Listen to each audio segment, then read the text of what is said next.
zay mitondra ny lohateny hoe rava ny titofolo ary anazava mikasika ny amin'izay indray ny ambassadeur-ny so asiatika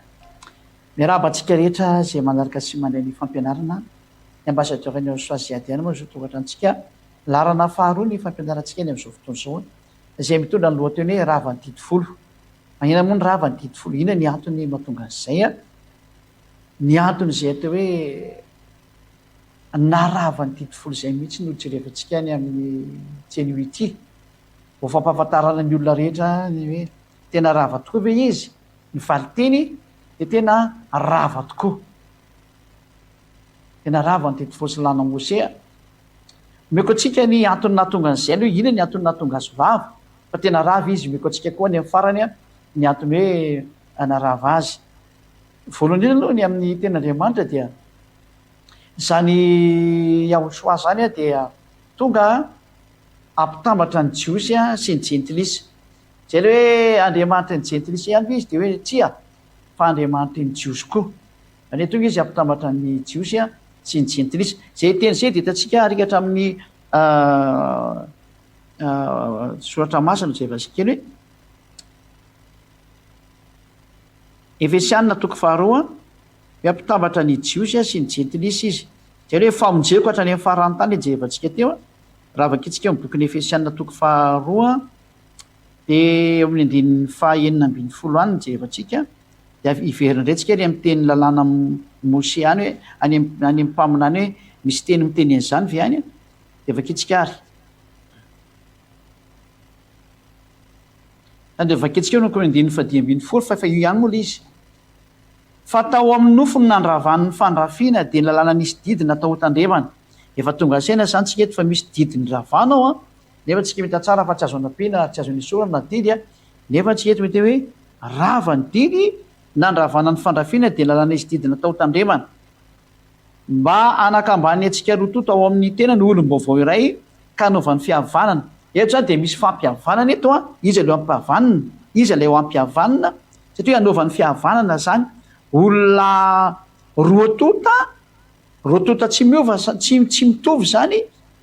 nefa no atambatra noho ny amin'ny tenany ho lasa olom-baovao iray zany ny sary mandeha ka roatany moa zany ataotsika sary vetivety zany zay de tataka an'izao ny sary tsy maintsy asitsika sary kely zany azavatsara aminareo any atokantrano any de tahaka an'izao izy zany ty zany le atao hoe zanak'Andriamanitra zany ty izy ty de tia ny azo fijaliany ty ataotsika menamena ity nampijaliana natonga azy nijaly io ny azo fijaliana zany de atato amin'ty ilany ty zany ny jiosy zany ty amin'ny sisiny eto ty le jiosy zany ty ny jiosy de ato amin'ny ilany ato kosa ny ataotsika mangamanga ny jentilisa ty ny jentilisa JTL naovantsika anaran'izy zany na jentilisa na hoe gentil JTL izy amin'ny teny frantsay de reto olona roa reto zany reto olona anankireto zany tena marina teo aloha miady reo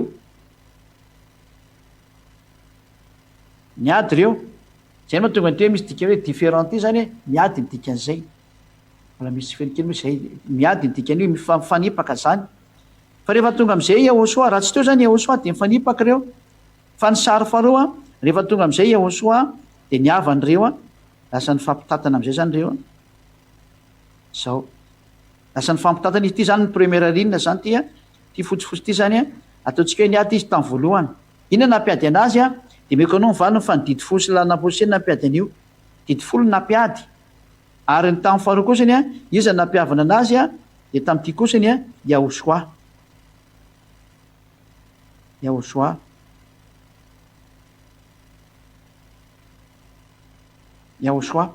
zany hoe re io sary io zany jerevantsika de niady ny jiosy ny jentilisa noho ny amin'ny didy folo zay mihitsy ny marina ka raha ohatra ka ho ampitambarina tokoa ny jiosy ny jentilisa de tsy maintsy ravanina ny didy folo de mitambatra ny jentilisa sy ny jiosy zay fotsiny sary de ho azavaina amitsika zay sary zay rehefa avy eo zany fa tazomitsika tsara io sary eo an'izay nandray teo zany ao anatin'ny soratra masina de hoe atambatra ny jiosy ny jentilisa rehefa ndresantsika teo io andininy fahadimy ambin'ny folo ary aloha vetsika vakina fa tao amin'ny nofony ary nandravana ny fandrafiana dia lalàna nisy didina tao tandremana zany hoe ny ravana zany didy fosy lana mosea zay natao tandremana ny didy fosy lana mosea iny mba hanakambany antsika roa tota zany hoe nampisaraka izy zany matoa ny ravana ka rehefa ny ravanana izy dia nampitambatra an'izay hoe mba hanakambany any antsika roa tota ao amin'ny tenany olom-baovao ray ka naovany fiavahana zay le sary teo hoe lasa rehefa ny ravana ny didy fosy ny lalàna mosea ina ny antony mety tsy meko rehefa avy eo dia natambatra izy roa tamin'ny lalàna ny Yahosoa zay le izay ary ampiavana andiny fena ambin'ny folo ary ampiavana antsika roa tota ho teny iray amin'Andriamanitra noho ny azo fijaliana zay namonoa ny fandrafiana zany hoe rehefa maty teo amin'ny azo fijaliana zany Yahosoa dia nitambatra amin'izay ny jiosy ny jentilisa fa nisaraka izy zany dikan'izay teo aloha inona nampisaraka anazy valiteny didy folo sy lalàna mosea ka rehefa ho atambatra izy mazava ho azy zany dia tsy maintsy ravana le nampisaraka dia ny didy folo sy lalàna mosea hojereva antsika daholo ny sary rehefa avy eo andin'ny fafito ambin'ny folo ary tonga izy ka nitoro teny somafaly milaza fihavana tamin'ireo zay lavitra ary fihavana tamin'izay kaiky koa zany hoe io Yahosoa io zany no natonga ny jiosy ny jentilisa tafakambana nisy zavatra nataony teo ina le nataony nandravany le didy folo satria mazava be le andin'ny fadimy folo teo zay mbola zavaintsika amin'ny teny maro samihafa zavaintsika amin'ny teny maro samihafa zany valiteny inona ny antony natonga ny hoe ny ravana ny didy folo satria maninona voalohany indrindra ampikambana ny jiosy ny jentilisa io Andriamanitra io noho ny amin'le teny hoe ho famonjeko hatrany amin'ny farany tany ikambana zany ny jentilisa sy ny jiosy ny dikan'izay Isaia 42 avena indray le Isaia 42 fa kitsika kely indray mandeha Isaia 42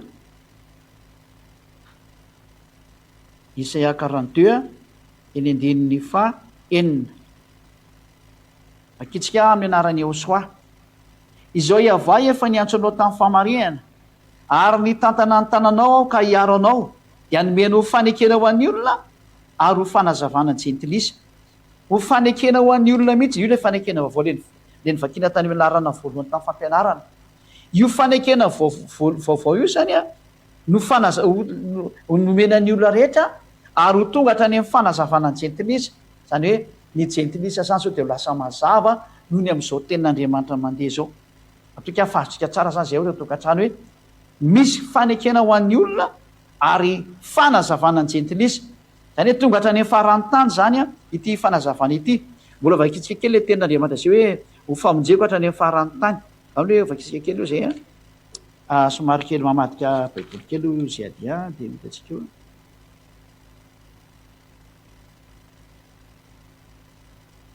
Isaia 49:6 Isaia 49:6 vakitsika kely indray zay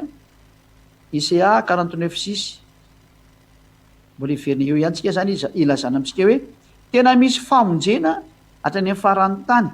Isaia 49:6 vakitsika voninahitra dada Iavasy Yahosoa eno izy mbola zavatra kely foana raha tonga mpanomboka hananitra ny fireneny Jakoba ianao sy ampody ny Israely sisa voaro fa omeko fanazavana ny jentilisa koa ianao ary mba ho famonjeko hatrany amin'ny farany tany tonga zany ny famonjena makany amin'ny jentilisa fa tsy ho an'ny Israela irery fa ho tafakambana ny jiosy ny jentilisa araka ny tenin'Andriamanitra hoe ho fanazavana ny jentilisa ary famonjeko hatrany amin'ny farany tany ary ho fanekena ho an'ny olona rehetrarehetra tena zavatra mazava be zany ny olana nefa ny antsika rehetra tokantrano dia misy didy mampisaraka ny jiosy ny jentilisa andovaka antsika daholo ary ny didy mampisaraka ny jiosy ny jentilisa tsy inona zany didy zany fa ny didy folo sy ny lalàna Mosea zay tsy azo sarahana ny didy folo sy lalàna Mosea zay tsy azo sarahana mihitsiny no mitondra ny fampisarana ny jiosy ny jentilisa io andovaka antsika ary raha ny ravana ila izy fa raha vao tsy rava io na ianao jentilisa io raha tsy afaka mivavaka amin'ny Andriamanitra io fa vao mihainao mpanota mpandika lalàna dia mpanota dia vao tsy makany amin'ny farimy rehetra afy sy ny solofara andao antsika maky an'izay teny zay hoe naninona no nampisaraka ny jiosy ny jentilisa ny didy folo sy lalàna Mosea vakitsika eo amin'ny bokin'ny Exodosy 4:30 ny voalohany indrindra dia manompo andininy faraika ambin'ny folo antsika mamaky vakitsika ho voninahitra dada Iavasy Yahosoa ty ara ny didy folo sy lalàna Mosea zay milaza fa tsy mahazo miaraka ny jiosy ny jentilisa ary olazaina amitsika koa fa rehefa nyvakiana raha ny didy fosilana dia nyroana ny afa-firenena vakitsika daholo zany tandremo zay andidiko an'io exodosy 34 11 ka hatramin'ny 15 ino rehefa roako hiala eo anatrenao a ny amorita ny kananita ny etita ny perizita sy ny vita ary ny jebosita koa mitandrema fandraona mifanekenina ampony eo amin'ny tany zay alenao ianao ka ho fandrika eo voanao zay io ary le teny io aza manao fanekenina amponina eo amin'ny tany ilay didy folomena zanak'Israely zany a dia misy teny ahon'izao anatin'io fanekena io hoe aza manao fifanarahana amponina eo amin'ny tany 17 fa raha vao ny altarany torotoroany sangam-bato-tsampony ary jinjao ny aserahany zany lay hoe tena poteo mihitsy ny momba anazy 17 fa tsy ankoko eo anatreny zay andriamanikafy ianao fa iava dia sary-piaro ianarany satria andriamanitra sary-piaro izy 15 fa andrao ianao no fanekenina amponina eo amin'ny tany tsy mahazo manao fanekenina amponina eo amin'ny tany tsy mahazo manao fiarahana amponina eo amin'ny tany mazava ho azy zany fa vokatra io teny io a dia mamono afa-firenena ny zanak'Israely zay le izy zay le danger eo anatin'le didy folo zany zay fa andao ianao anao fanekenina amponina eo amin'ny tany ka hijangajangana araka ny andriamanitra sy hamono zatra atao fanatitra ho any andriamanina izy ka dia sainao ka inona amin'ny fanatitrany aza manao fifanekena eo amponina eo amin'ny tany so lasa manaonao foana ka na manaonao foana ianao na tsy manaonao foana efa namoaka adidy izy hoe aza manao fanekena eo amponina eo amin'ny tany tsy mahazo manao fifanekena eo amponina eo amin'ny tany zay mitandrema fandraonao fanekena amponina eo amin'ny tany zay lenao ianao ka ho fandrika eo voanao zany efa didy mipetraka mihitsy io 12 io hoe tsy azo atao mihitsy ny a ny zanak'Israely ny israelianina tsy mahazo mifanaraka amin'ny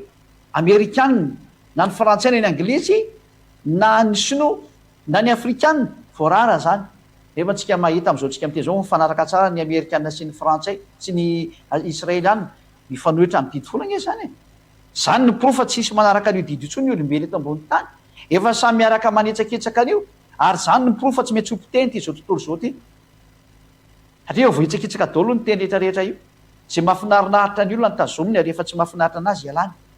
fivavahana tsy mandeha amin'izy tsony fa ny anjarany siadia dia mamerionareo a iverinao mihatsarana rehetrarehetra zay aloha ny voalohany zay fa naporofona hafaharoa azy noho ny am'izay teny zay a dia nydidina mihitsy ny zanak'Israely andringana ny afa-firenena zany hoe raha teo kaikinanao tamin'izany manao amerikana na frantsay na anglisy na sinoa malagasy nyvonono zareo ianao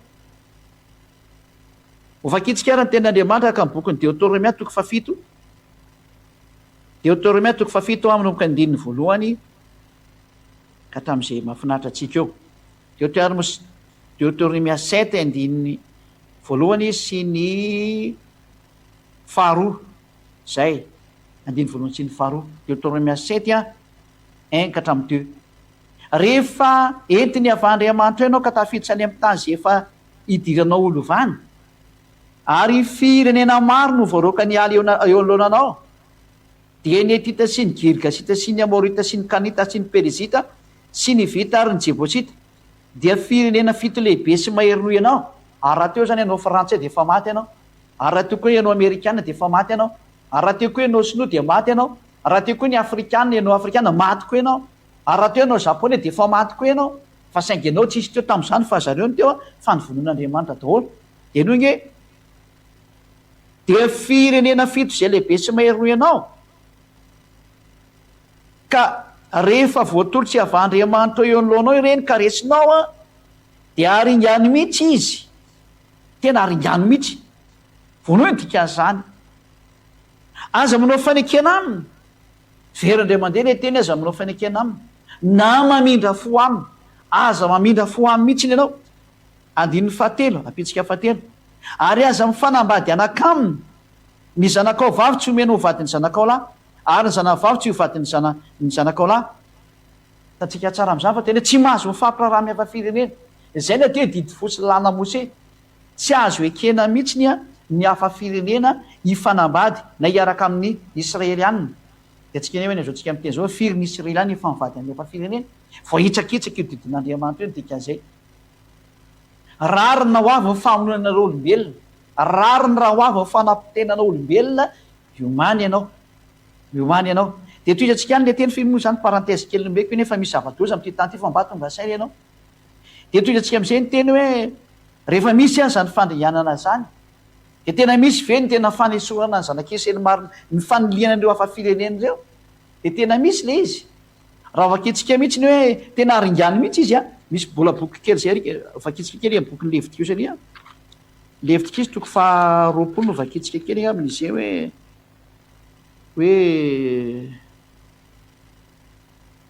andiny faharoa amby roapolo sy ny telo amby roapolo a ary ny efatra amby roapolo no vakitsika levitikos 20-22 ka hatramin'ny 24 no vakitsika keny a fa namafisana azy hoe tena mankala hafa firenena io andriamanitra io raha didy folo io ny resanao io andriamanitra io mihitsy no mankala anao raha vo didy folo io ny resanao levitikos toko faharoapolo a zareo ange ny fankalana io andriamanitra ny hafa firenena enono ange ty no mpiandininy faharoa amby roapolo izy teo 20-22 ka hatramin'ny 24 zany de vakitsika amin'ny anarany aosoa de miainy daholo tsika rehetra ianao zay manaraka na vahiny ianao na malagasy na fa firena maro samihafa na afrikana na français a na amerikana na anglisy a ianao tsara ty fanazavana aty levitikos 20-22 jusqu'à hatramin'ny 24-23 ary tandremo ny didiko rehetra sy ny fitsipika rehetra ka rao izy mba tsy andohanareo ny tany zay hitondrako anareo honenana mandoa zany io tany io raha mandika ny teny israelianina de io tanyny israely io ary aza manaraka ny fanao ny firenena zay foroako eo anoloanareo fa nanao izany rehetra zany izy ka dia halako zay andiny telo amby roapolo ihany ny farany 22 sy 23 raha io andriamanitra io zany no resanao io dada iava io eloheny israel de zao ny voalazany hoe halany ianao satria mpanao ratsy zava-misy zany ny tsy mpanao ratsy tam'izany de ny israelianina rery any ka raha ianareo zay hafa firenena afrikana amerikana anglisy sinoa japonais no ny fanena tamin'andriamanitra tam'izany fotaony zany de fa naringany koa nareo halanynareo zy ny ten'andriamanitra ka ny zavatra hala zany nge ankalaina zany nge vonoana sy aringany zay na tonga ny bokyny Deutéronome hoe vonoa reo de aringany reo zay ny fanazavana voalohany ka noho izany inona ny toky tenenina amitsika ny am'izany sary rehetra zany donc jerevantsika ny pratikan'io fa tena ndroany zanak'israely marina nge ny ina moa ny Néhémia 13-3 vakitsika Néhémia toko fahatelo ambin'ny folo a nge vakitsika ty teny ty amin'ny andin'ny fahatelo hoe rehefa nyvakina koa lalàna Mose tsy ny didy folo de ndroany zanak'israely ny hafa firenena mandroaka hafa firenena io didy folo sy lalàna Mose io zany lalàna tena izy zany fa azotsika mahita tsara fa mizotsika am'teny zao tsy misy anyzany tsony a zay ny proof efa tena tezitra mihitsy io andriamanitra io kefa tena tsy nanany teny rehefa tsisy maratsony izy koa fa tsy mivakaloha hamonanao izy nytika an'izay hamonanareo olombelona izy nytika an'izay zay ny eviny ambassadeur-ny soa ziady aha ety ambony tany hamonjy anao zay mandre ankehitriny tena tsy ndriko mihitsy ny teny hoe hamonjy anao zay mandre a ary maromarina koa nasaina ny aino ahy ka maizy anao miainonao to nasaina ny aino ahy ianao a anisan'lay hovonjeny ianao a de aza miaraka am'le olo efa manolotra ny tena no faty makany amin'ny elo toy atsika ny teny ary Néhémia 13-3 ary rehefa reny olona ny lalàna dia navahany hiala tamin'ny Israely a ny olona hafa firenena rehetra zay navahany niala tamin'ny Israely ny olona hafa firenena rehetra izany hoe raha voavakina zany ty didy folo ty sy lalàna Mose zay tsy misaraka de mandroaka mihitsy ny zanak'Israely roany ianao ny lalànany israelianina mihitsy ny manao an'izay ka atahoana moa zany ny ampitambatra ny jio sy ny jentilisa zany raha eo io lalàna mandroaka hafa firenena io satria raha voavakina ny didy folo sy lalàna Mose zany hoe raha ampiarina ny didy folo sy lalàna Mose a de tsy maintsy mamono anao hafa firenena izy nateo hafa firenena de ny olona akoatra ny israelianina nateo hafa firenena raha ny soatra masina ny resaha raha vo misoatra baiboly zany resahana de nateo hafa firenenao a de ny akoatra ny israelianina zany hoe ny frantsay ny anglisy ny afrikana ny comorianina ny malagasy ny japonais ny sinoa ny vietnamianina ny australianina frantsay niza zany dia hafa firenena daholo reny fa ny tsy hafa firenena kosa dia ny israelianina satria izy ny tompony le teny atahoana zany no mampitambatra andreo satria raha vao mitazomina ny didy folo sy lana mose dia mandroaka hafafirenena ny didy folo sy lana mose voaroaka reo. Atahoana zany no mampitambatra anazy. Iny le sary mieky atsika hoe jereo am'izay nge le sary io le sary io. Raha vao vakina zany ny didy folo io hitatsika io dia misaraka ny jiosy sy ny jentilisa raha vao io didy folo io. De nataony Iosoa zany novonoana le didy folo teto am'ty hazo fijaliana ty napekarina teto am'ty hazo fijaliana ty le didy folo. Ty le didy folo nalefa teto napekarina teto le didy folo de nyvonoana teto le didy folo de nitambatra ny jiosy sy ny jentilisa io ambany io. Raha tsy maty zany didy folo sy lana mose io tsy afaka mitambatra reo satria voasaka an'izay lalàna zay. Ka raha ho atambatra Iosoa zany jiosy sy ny jentilisa de tsy maintsy vonoana ny didy folo sy lana mose. Zay ny valin'le fanontaniana nomeko anareo teo hoe fa maninona ny ravany io de satria mampisaraka jiosy sy ny jentilisa. Dao vakitsika raha ten'Andriamanitra am'izay verentsika le boky ny Efesianina teo Efesianina teo 15 de vakitsika amin'ny dika teny maromaro. Hitantsika mihitsy fa tena Sefer Torah io teneny Efesianina teo 15 loasa avy koa ny atao ina moa dikany teo Torah zany. Efesianina teo 15.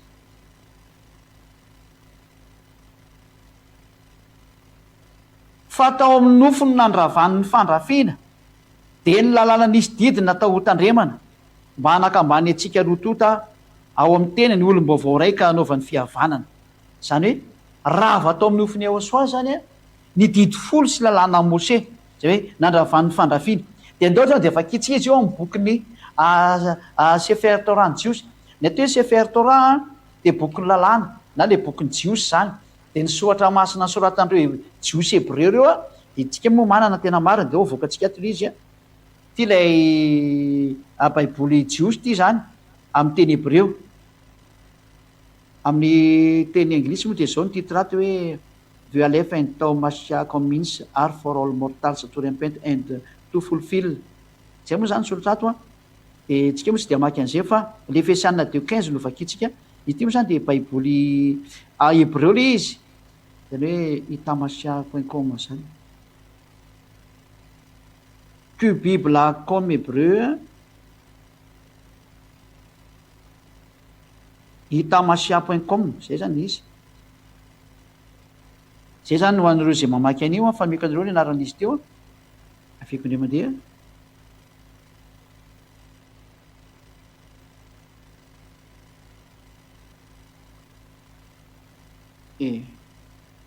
Tsy hitako trony izy teo fa tsy mety mandeha. Bible itamasiah.com zay ny anaran'izy zany. Io jerevantsika ato ambany eto am'izay zany le Efesianina 2:15 io jerevakitsika ato satria baiboly hebreo zany ty Efesianina izy moa zany ty Efesianina Sefer Efesim moa filazany azy ato amin'ny bokyny hoe Sefer Efesim zany hoe Sefer Torah ihany zany moa sa bokyny lalàna ny dikan'izany fa teny nakany amin'ny Efesianina ny dikan'io teny io zany. Toko faharoa de telesatritsika kely enregistritsika kely de 5:20 vakitsika hoe Efesianina 2:15 somary misy teny hebreo moa ato zany fa de anjaratsika no mihaino fa ezako vakina araka ny izy zany.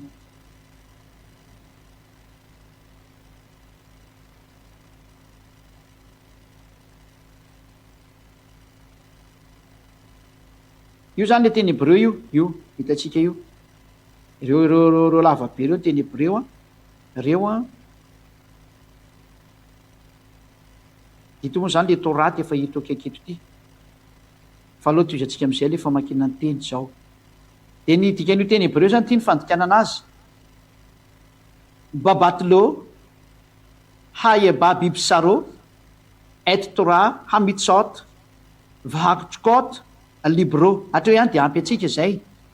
nafso etasnaim ladam etradash vayas shalom. De nijerevantsika zany le teny eto hoe Efesianina 2:15 io Efesianina 2:15 io hoe babatlo hayeba bibsaro et tora zany tena resany eto ka ny efesana de 15 de laza hoe rava lalàna ka tora le rava eto zany ka ny tora moa ny hoe lalàna mose tsy nididy folo na hoe nididy folo sy lalàna mose zany hoe ny ao anatin'ny baiboly hebreo de milaza mihitsiny fa ny tora ny rava zany tsy misy idirany hoe ny fandrafiana ohatr'zao ary fa ny tora mihitsy ny rava de vakitsika amin'ny teny inglisy ny ala izy a Ephesians 2:15 Ephesians chapter 2 verse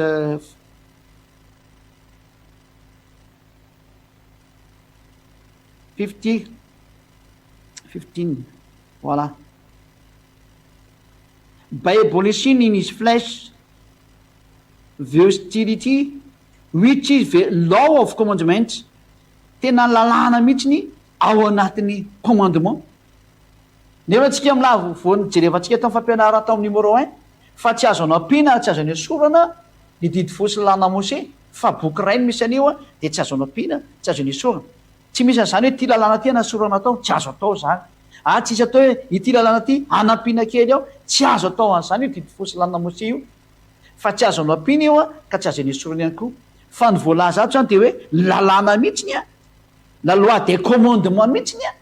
no ny ravana hina zany raha tsy ny tena ny fotobeny mihitsiny a de ny didy fosy lana mose zay natonga ny tena andriamanitra voalaza mihitsiny ato araka voalaza ty hoe torata et torata zany hoe tora mihitsy no rava araka ny Efesiana 2:15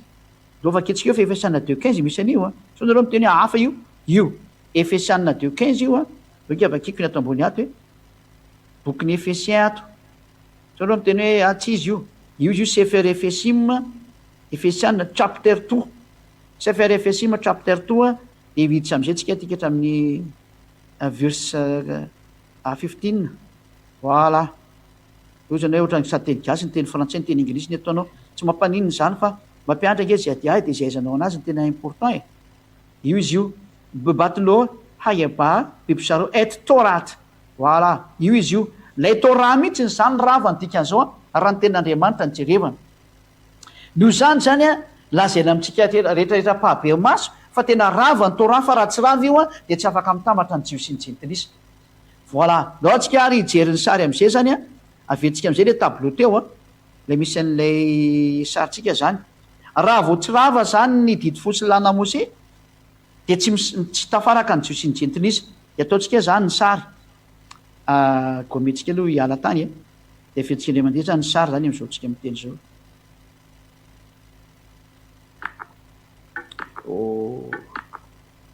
asa misy kisarisary ndray mivoaka ry teknisianna zao atsika reo amafan'izy a de aventsika ny sary zany a voalohany zany jios sy ny jentilisa ataotsika sary raha mbola tsy tonga zany ity zany ny jios ty a matavy be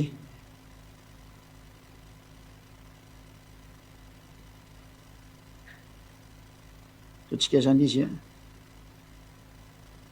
i zany ny jios ty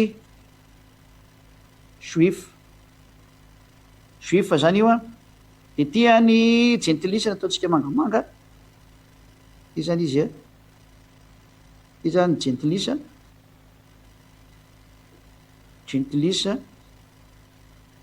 gentil de niady reo a de ny didy folo mihitsy ny nampiady any zareo ty ny didy folo ty leo ataotsika somary mazavazava le izy voilà ty ny didy folo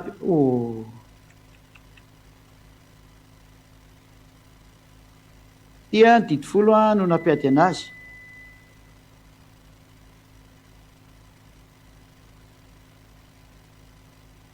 tia 10 commandement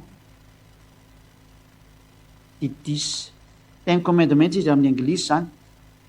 io a no nampiady ny jios sy ny jentilisa zany hoe ny relation entre juif sy ny jentilisa zany tamin'ny fotoana io a tena kopetateraka zay ny dikan'io relation tato zany a zany hoe ny fifandraisan'ny jios sy ny jentilisa zany a tena barazy be mihitsiny barazy mihitsiny ta de tena ataotsika matavitavy ta de tena hoe tapaka mihitsy zany iny tapaka mihitsiny coupé kopeno ny amin'ny didifolo a tsy mifandray mihitsy ny jios sy ny gentilisa sary voalohany ty zany première schéma zany ty a ohatsika hoe numéro 1 a ty zany numéro 1 ty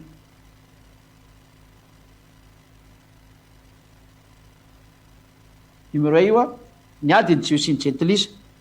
numéro 2 ndray ahoana ny sary numéro 2 ndray ny sary ohatra ny ahoana ny sary indray nitrangatranga tamin'ny numéro 2 vonoany eo soato eo ambony azy fijaliana nina moa ny didifolo sy ny lana mose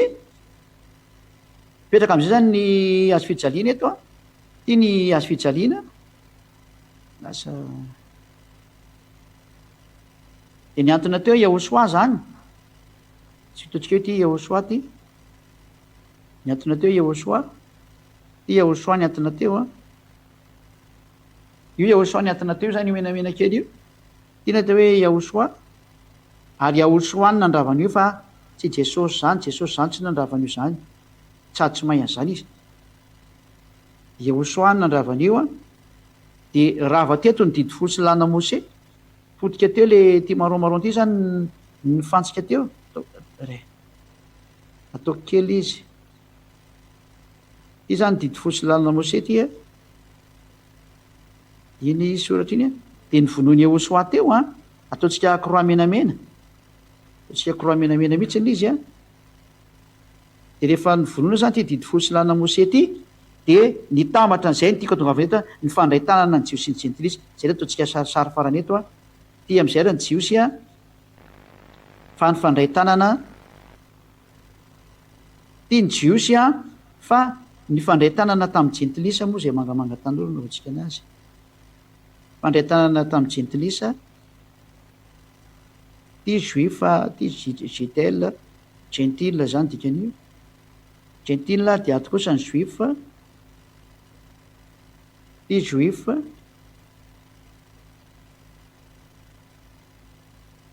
de ny fandray tanana zareo ataotsika misy anina fo mavomavo be mafandray tanana anazy a io ny mifankatiavany zareo a de ny fandray tanana izy roa io ny tanana fanifandray de sitsika tsoratra hoe ok tika le ok zany de ny fandray tanana zareo a saraka tsara ny sary zay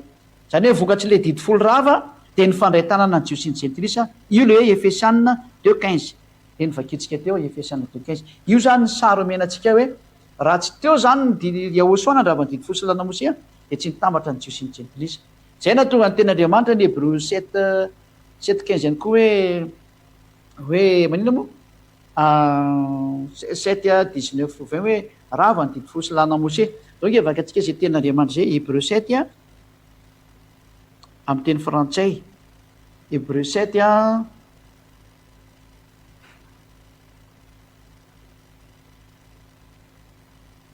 hébreu 7 a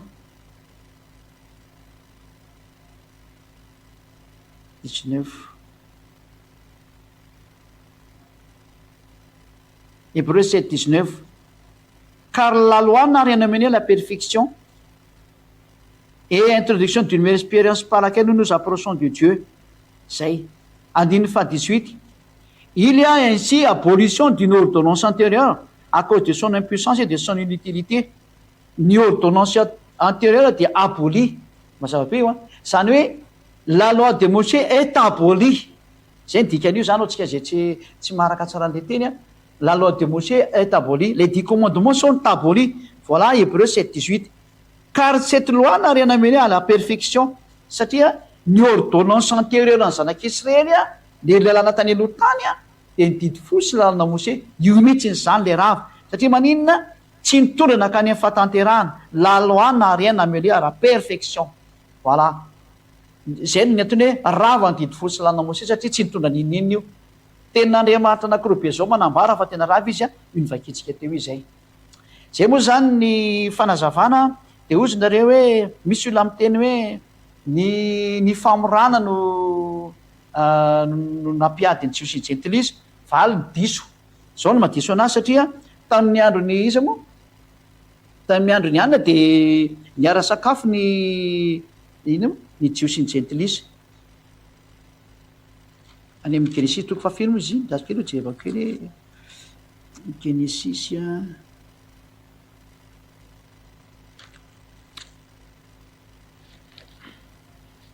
somary tsy revana kely zay tenaandriamanitra zay iza moa mahita an'izay ngina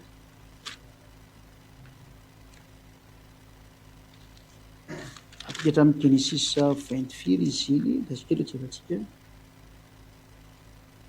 dia nanao fanasana Genesis toko fahenina amby roapolo avakitsika minomboka amin'ny andinin'ny fahavalo a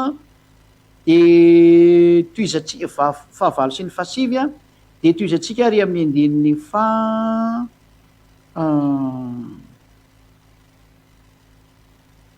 26 a ka hatramin'ny 30 Genesis a firy teo 8 ka hatramin'ny 9 zay Genesis 8 9 dia 26 ka hatramin'ny 30 nao ke vakitsika indray zay teny zay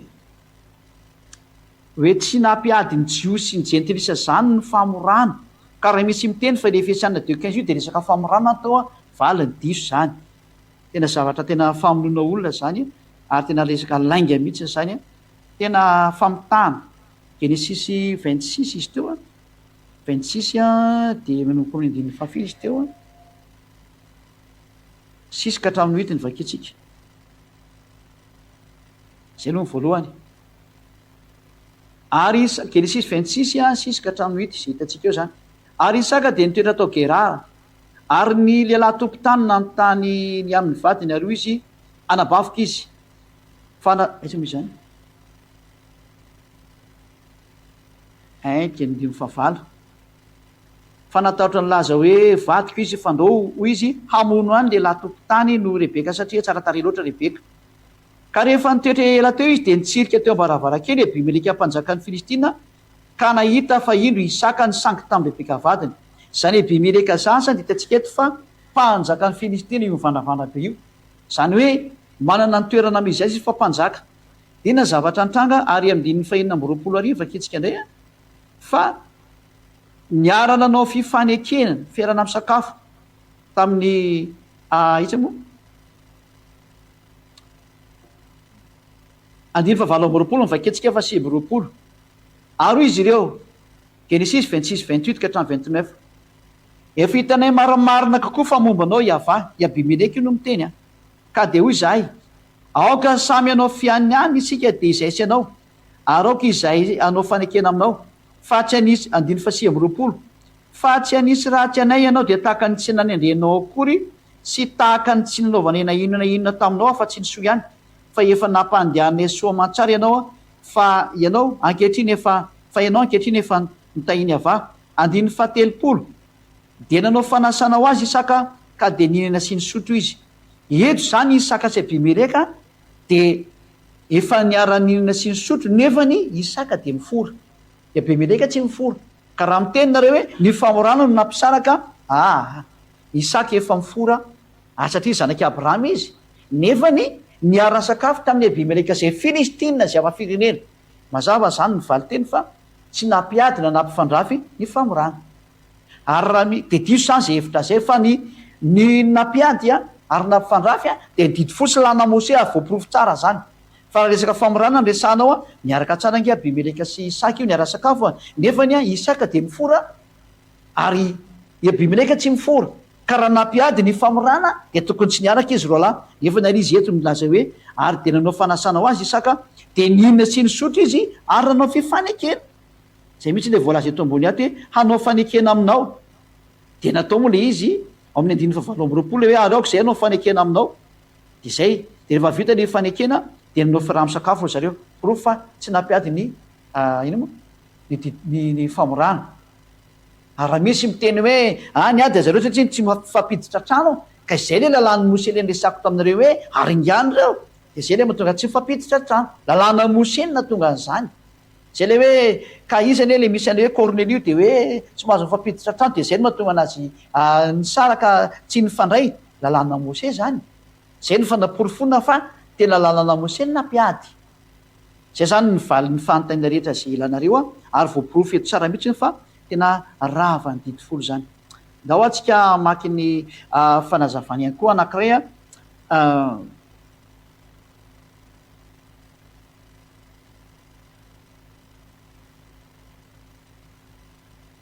misy tenin'andriamanitra ozy izy ny olona hoe mahafoana lalàna amin'ny finoana ve otsika sa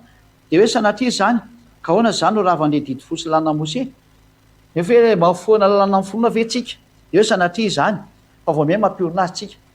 izany teny zany de tsy midika akoriny fa hoe foana lalàna hoe raha mihitsy ny finoana de rava ny didy folo tsy izay mihitsy ny izy fa ny fisian'lay didy folo mahafaty mihitsiny a no mampiorina n'lay Yahosoa izay inona satria Yahosoa lay inona ka rehefa mahafaty le didy folo ena mahatonga anazy mahafaty satria tsisy matandrina an'io azay no namonoana Yahosoa anazy moa mampiady any jiosy ny jantilisa de ny vonoan'Andriamanitra zay moa ny tena antony namonoana anazy ka rehefa ohatra n'izany ka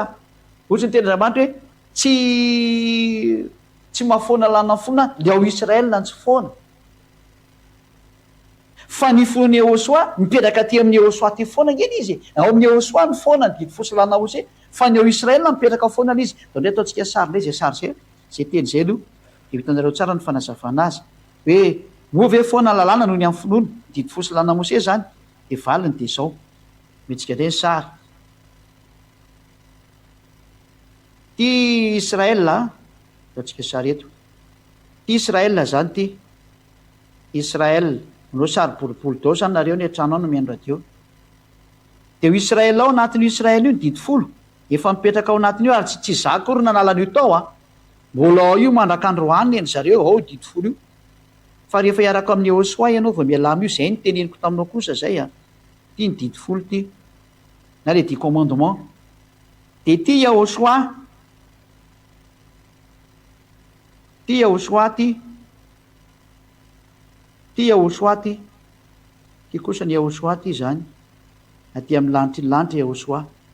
aty amin'ny le ciel des cieux hoe lanitra Yahosoa raha ny olona raha ohatra zany misy olona ty zany le jitel zany ty zany le jitel ty de amonjy ny tenany na jiosy ty zao ny jitel zany rehefa te vonjena de tsy maka ty Israela izy ko hitandrana didy folo non tany de vonoatsika iny tsy mety satria tsy natokanao anao iny vonony ty fa izy kosa zany rehefa te vonjena de makany amin'ny lanitra makany amin'ny Yahosoa izy a de iny lalany zany makaty izy zay ary raha jiosy koa de ohatr'izay koa ny jiosy sady atao keto misary ty indray ny jiosy ty raha ny jiosy koa ny te vonjena ity izy ty de tsy mitandrina didy folo koa izy non tsy makaty mihitsiny izy zany tsy makany amin'ny fitandremana didy folo izy a vonotsika amin'ty barengy menamena ty barazy menamena ty mihitsiny a non tsy makany izy fa makaty amin'ny Yahosoa izy no mety zay ka de makany amin'ny Yahosoa izy a makany amin'ny lanitra iny hoe lalànan'ny Yahosoa no arahany ly no arahany a lalànan'ny Yahosoa de ozy le fantena hoe moa mahafoana ny lalàna amin'ny finoana ve tsika de hoe sanatria zany fa mampiorina azy tsara tsika ina mahatonga an'izany ka le didy folo nge le mahafaty ny tenako anao teo raha jentilisa ny resany mamono jentilisa io mahatonga ny jentilisa to tafaraka amin'Andriamanitra fa hoe vonoiny jentilisa ka zavatra mamono anao ve no andeha ho arahanao de nohony amin'le didy folo mamono mihitsiny a natonga n'Andriamanitra hoe tsy foanana io fa veloha io ao fa vao miampiorenina tsara fa mamono ka nohony amin'izy mamono a de asiana ny sauveur ety mpamonjy Yahosoa ka ndana makany amin'ny Yahosoa daholo nareo zany hoe Yahosoa zany le mitovy amin'le sarin'ny pompier hoe mirehitra ny trano a misy danger a de ndana tsy pompier de ndana manatona pompier de avotry nareo ka rehefa tsy mety manatona pompier anao de maty eo anao sady may ny tranonao satria le pompier le mitondra le sady mitoraka an'le rano izy a no mandefa le tohatra hamonjy anao a de anjaranao misaoty mamonjy an'le tohatra tsy haiko nazonareo tsy azonareo de zay ny tenin'Andriamanitra hoe tsy mahafoana ina dikan'le tsy mahafoana mandrak'androany tsisy nanafoana an'io a ao Israela io de mbola ao foana mandrak'androany asiko ny tsipika iny tsy foana mihitsy ny ao Israela na misy ary Yahosoa zay inona tsy mahafoana noho ny amin'ny fonan'ny Yahosoa de tsy foana ny didy folo satria maninona lasa tsy mitombona koa nge ny fisian'ny Yahosoa raha mahavelona ny didy folo atao inona ara moa zany ny ohatra atao inona ny pompier ohatra ka tsy mirehitra ny trano tsy ilaina nge le pompier fa matoa ilaina ny pompier misy trano mirehitra ao de misy olona tokony avotanao ivoaka tao a de ilaina ny pompier mandefa tohatra sy mitifitra amin'ny rano de ohatran'izay koa tsy ilaina mihitsy ny Yahosoa raha ohatra ka tsy maty ny olona amin'ny didy folo io ka raha vao ohatrany hoe tsy mahafaty ny didi folo de tsy misy lavana ny eosoa kanefa hitantsika eo tena maty mihitsy ny jentilisa hatratr'io didi folo e ary tsy afaka mitambatra ny jiosy ny jentilisa ka noho ny amizy mamondy jentilisa zay de zay le hoe tsy foanana mihitsy io didi folo io fa noho ny am'io didi folo io mihitsy ny antony natongavany eosoa hamonjy an'le olona hiala am'le didi folo satria raha mipetraka ny didi folo a de miady ny jiosy ny jentilisa noho izany a tsy mety mihitsiny a ny anafoahana ny didi folo ao Israel fa raha zany dia tsy mitombona ny eo amin'ny eosoa tsy mitombona ny fisiany eosoa fa ny ao amin'ny eosoany tsy misy didi folo zay noho izy zay de averiko tsara ny teniko hoe moa mahafoana ny didi folo ve ny fonany eosoa de hoe sanatria zany ny antony sanatria de zao hoe tsy foanina mihitsy ny didi folo ao Israel satria io le mamono a ka rehefa te andositra anao tsy ho faty de dana manaton'ny eosoa fa raha tsy mahafaty eo a de tsisy tokony anatonana ny eosoa fa noho ny amizy mahafaty a de ndana manatona ny eosoa de zay la hoe raha ato amin'ny eosoa indray tsy misy tokony tsy misy tokony andehananao amin'ny eosoa raha ohatra ka tsy mahafaty ny didi folo afatitsika indray izy fa matoana manatona ny eosoa misy mamono anao any ina le mamono anao a ny didi folo sy lana mosea noho zany manatona ny eosoa noho zany a ilaina ny didi folo a ilaina eosoa noho zany ilaina eosoa ilaina ny didi folo ny didi folo a izy any amin'ny Israel nylaina mipetraka rehefa teo vonjeny aza manatona an'iny eosoa kosa ny ilaina amonjy ny olona andositra an'le didi folo manatona ny eosoa ny amin'ny lanitra zay ny valin'le hoe tsy mahafoana ny didi folo ny fonany eosoa fa vao me mampiorina tsara satria maninona io no milaza fa misy mamono anao ao a de ny didi folo ka andana mandositra any amin'ny eosoa ny dikan'izay zany ny valy iny de matoky vavaretsikehitra ny tokantrano a ny famarinany teny andatsika tsika hiditra amin'ny araka ny ten'Andriamanitra izy tonga andrava ary tsy anafoana ny amin'ny lalàna sy ny maro samihafa le Matthieu 5:17-18 indray io hoe tsy tonga andrava fanatanteraka ny dikan'izay teny zay de zao mbola vetsika indray le sary io zao ny sary a ny didi folo sy lana mose de napetraka ao Israel io tsy ny ravana fa ato amin'ny eosoany tsy misy didi folo sy lana mose ato zany ny interdio ataotsika ato zany ny sary ato amin'ny eosoany tsy misy didi folo sy lana mose zay apetraka tsara ato zany ty zany le didi folo sy lana mose ataoko sary aty a de io ny foana ato amin'ny eosoa satria io le mahafaty de io zany tsy ato amin'ny eosoa tsy misy an'io mihitsy ny ato io izy io ty le didi folo a maty izy ato maty eo amin'ny eosoa io le nyvonoto amin'ny fijaliana zao le sary zany zao ato amin'ny eosoany tsy misy didi folo sy lana mose fa ny didi folo sy lana mose de mbola mipetraka tsara ao Israel mandrakitsika zao miteny zao nefa nitsakitsahany ohatra fa nitsakitsahany a manao fifanekena amin'ny Israeliana manao fifanekena amin'ny Amerikana io fa fanitsakitsahana lalàna zany mendrika mihitsy ny fandorana an'izao tontolo zao ny amin'ny fanitsakitsahana amin'ny tranga ao amin'ny eosoa no tsy misy didi folo any amin'ny lanitra tsy misy didi folo zay le famarinana zay a ho an'izay rehetra mametraka fanontaniana raha misy moa tsy mazava de mbola afaka manitsinitsy ny teniko eny ihany nareo amin'ny fanontaniana mbola apetraka nareo ohatra ka misy a fa iza le momba an'izay araka zay le hoe tsy tonga andravana ny lalàna ao fa anatanteraka tsy ho foana koa ny amatio le hoe ny anatanteraka de le teny milaza azy a ao amin'ny lalàna sy ny mpaminany fakitsika kely ty ao amin'ny bokin'ny lioko atoko 7 ty le ho tanterahany ty fa tsy hoe anatanteraka ny didi folo izy fa ny teny milaza azy a ao amin'ny lalàna sy ny mpaminany lioko atoko 7 a alova kelikely le teny ato fa andiny fa 43-44 na mandise lioko 24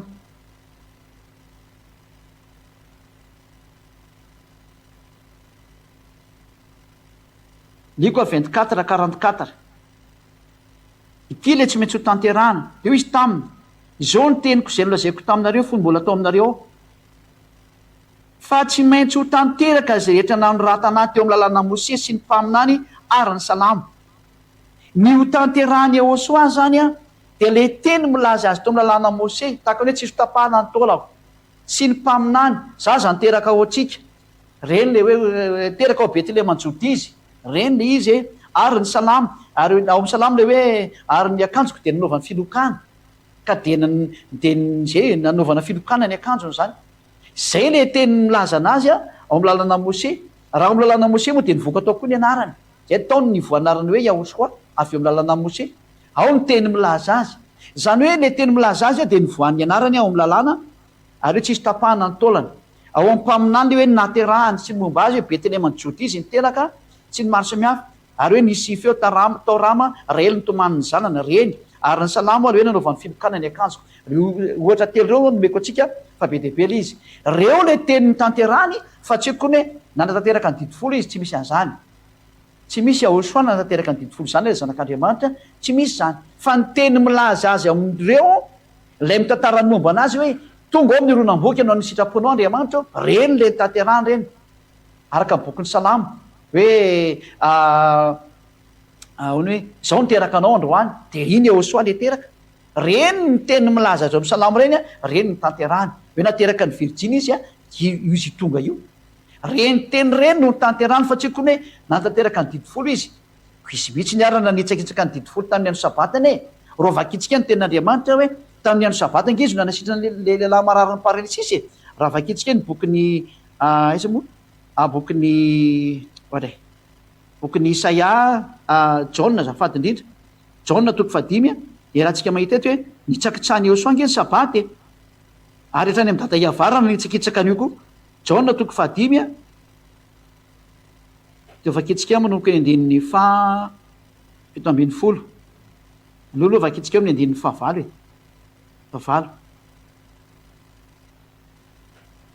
ano sabaty Jaona 5 andinin'ny 9 sy ny 9. Io hitantsika eto mihitsy ny hoe io Yahosoa le zanak'Andriamanitra maro antony soatra masina iny ke ka nanitsakitsaka ny sabaty e, ary nabataita olona tamin'ny andro sabaty antika zay. Jaona 5 andinin'ny 9. Hoy Yahosoa taminy, mitsangana eto ny fandrianao ka mandehana, ary niaraka tamin'izay dia sitrana lehilahy ka nitondra ny fandriany dia lasa nandeha izy ary sabata asany amby zany. Ny bata entana tamin'ny andro sabata zay fady indrindra ity lehilahy ty, ary Yahosoa no nampibatana azy. Zany hoe naniraka olona nanao foana Yahosoa raha amin'izany hevitra zany, ohatra ka nitandrina sabaty izy. Nefany izany no midika fa tsy mitandrina sabaty izy tsy ao anatin'le fanakena didifolo izy nidikan'izay. Ary mbola mafitsika indray ny reny 7 fa tena izy sy ny dadany mihitsy no miasa ao anatin'io fanaovana sabaty io eny hoe nge Jaona 5:17 fa Yahosoa namaly azy io hoe niraiko miasa mandraka ankehitriny ary za koa miasa zay. Eto zany ny tena marina ny ten'Andriamanitra dia miteny mihitsy ny hoe dada Iavasy Yahosoa dia miasa amin'ny andro sabata. Mazava be io teny io satria tamin'ny andro sabata no nanasitrany an'le lehilahy. Ary hita marina fa tena tsy mitandrina sabaty izy eo dikan'izay. Mahitsy be le teny. Tsy hoe nivana zany sabata, aiza koa misy didy miteny azy vana io, nga tsy hainao le teny hoe tsy azo anampina tsy azo anesorana. Tsy misy fahefana mazo mamana io zany. Na le zanak'Andriamanitra le niteny voinamina ireo teo hoe toko sy andininy Matthieu 5:18 hoe tsy misy ho foana koa ny amin'ny lalàna na literne teny tsoratra ray azy. Zany hoe tsy azo foanana mihitsy io zany. Zay no tonga nam'teny hoe any Israela ihany iny azo apetraka. Fa ny ao amin'ny Yahosoa kosa io ny rava. Rava le izy satria maninona rehefa tanteraka dia rava le izy. Indrindray vakitsika hoe tena rava ve io satria tanteraka, mahazava be fa tena rava mihitsy ny izy. Dao vakitsika hoe Matthieu 5:18 Matthieu 5:18 ny manam-poroa fa tena rava mihitsy ny izy. Ity teny ity nge vao mainka tena raha zany ireo tsy mamaky an'ity fa mamatsonareo nge ity teny ity e. Matthieu 5:18 zao lazaiko aminareo marina dia marina tokoa, mandra-pahafoana ny lanitra sy ny tany dia tsisy ho foana koa ny amin'ny lalàna dia mitera raiza na tendry tsotra raiza mandra-patateraka izy rehetra. Io le nazavaiko hoe tsy foana mihitsy ny lalàna ny Mose sy ny didifolo fa mipetraka tsara ao Israela mihitsy izy manaraka androany. Ary natokana ho an'i Israela izy ary tandremany Israely anina manaraka androany. Ary any Israela fa tsy azo letona te Madagasikara na ny France na ny Angletera satria didy dia hoe ao Israela ihany io. Ka raha ianao moa zany miady hevitra ny amin'izany dia efa tsy mety ange satria tsy natokanao anao ka hidivanao. Zay hoe le vary teny. Fa ny teny kosa izy hoe tsy ho foana akory io mandra-patateraka izy rehetra. Zany hoe rehefa tanteraka kosany dia foana. Rehefa tanteraka dia foana ka ny fitiavana ny fatanterahany lalàna. Tsy misy manana fitiavana lehibe noho izao izy Yahosoa. Oinge vakitsika iny any amin'ny Jaona 4:15 angamba izy iny hoe tsy misy manana fitiavana lehibe noho izao. oke jerevantsika kely somary tsy avetsika jerevana kely a.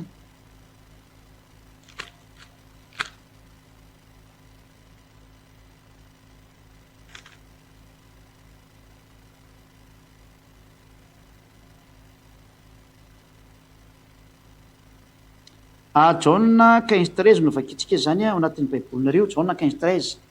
hoe tsy misy manana fitiavana lehibe noho zao de mamonjy ny sakaizany zay mamonjy ny sakaizany zany. Jauna 15:13 zao mbola nysoatra masina zany. Tsy misy manana fitiavana lehibe noho zao de ny manolotra ny ainy hamonjy ny sakaizany ka Yahosoa tena nanolotra ny ainy hamonjy ny mpanota mihitsy ny azy fa tsy de sakaizany tsony.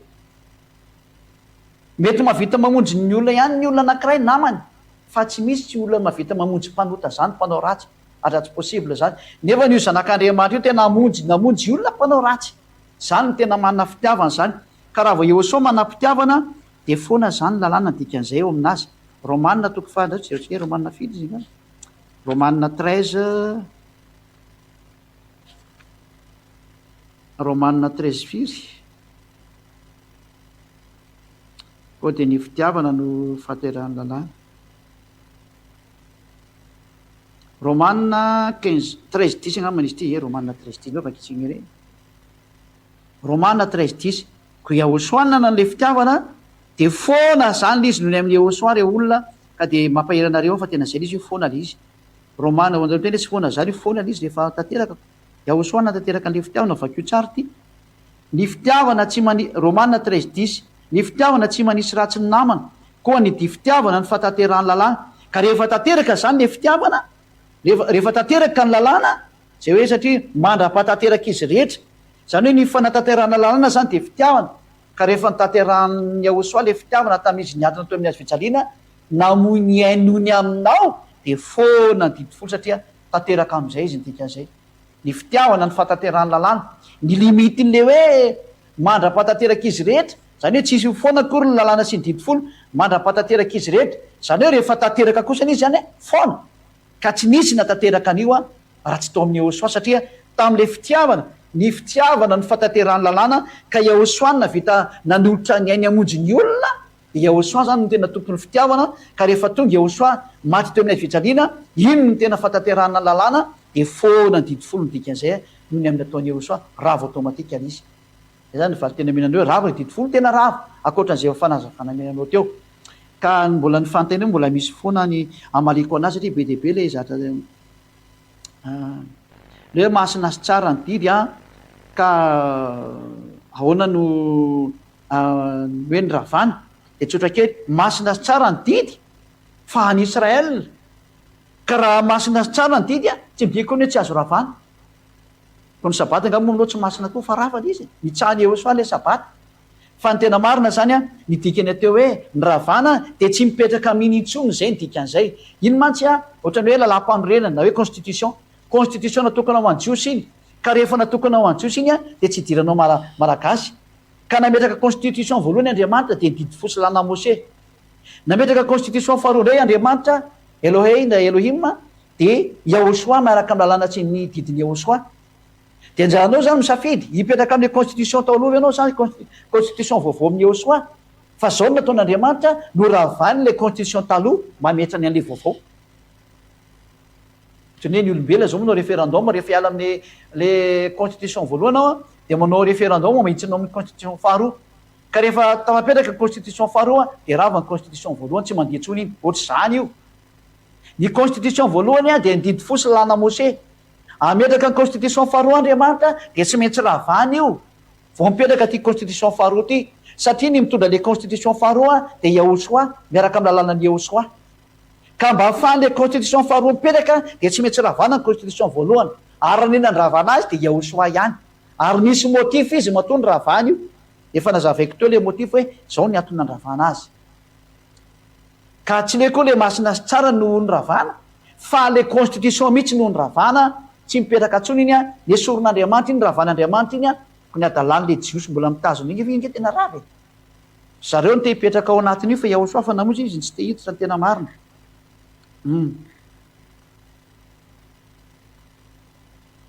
ozyna teny andriamanitra hoe tandremo ny didy ty indray de miresaka any amin'le olona israelianina samy israelianina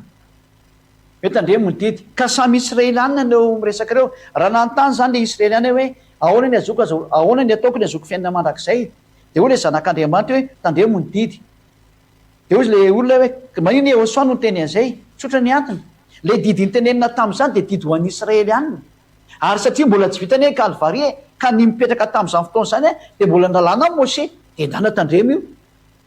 zay fotsiny ny valiny fa raha vao vitany Yehosoa ny kalvaria izy miantony miazo fijaliana de maty iny ary manaraka ny Yehosoa am'izay anao reny vaninandro reny de vaninandro mbola tsy tanteraka ny famonjena de mipetraka ny didy folo ny zanak'Israely fa raha vao vita ny famonjena teo kalvaria miantona tamin'ny azo fijaliana Yehosoa de rava daholo reny ka tsy mipetraka ntsony rehefa nitsangana tamaty Yehosoa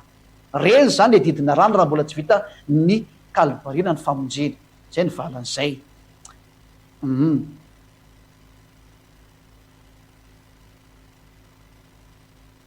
raha ny zanak'andriamanitra miteny hoe tandremo ny didy de mbola araka lazaiko teo hoe raha mbola tsy vita kalvaria de mitandrina an'io ry zareo tandremo io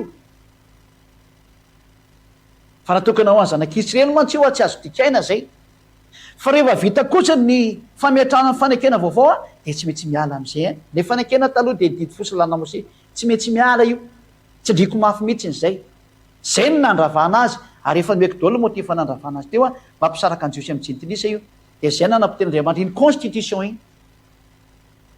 ao anatin'ny constitution misy didy be deabe ao anatin'ny constitution anankiray ka izy tsy nandravandrava le didy tsikelikely fa le constitution ray amanontolo ny arany mpiteny mba hametrana le constitution vaovao zay misy didy be deabe koa anatiny io zay le hoe tsy maintsy ndravana ny voalohany de mba hipetrahany le faharoa zay hoe mba mandrava ny voalohany izy mba hampitoerana ny faharoa zany taony tika andreny teny reny doke avaka tsika zay teny zay araka bokyny Hebreo toko 9 ve mandrava ny voalohany izy mba hampitoerana le faharoa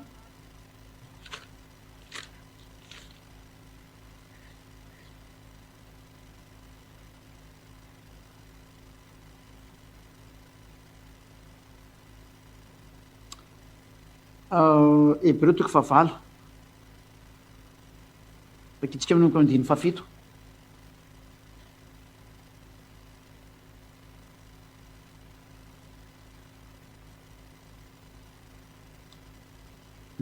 azo kely aloha Hebreo toko 9 vakitsika aloha Hebreo toko 9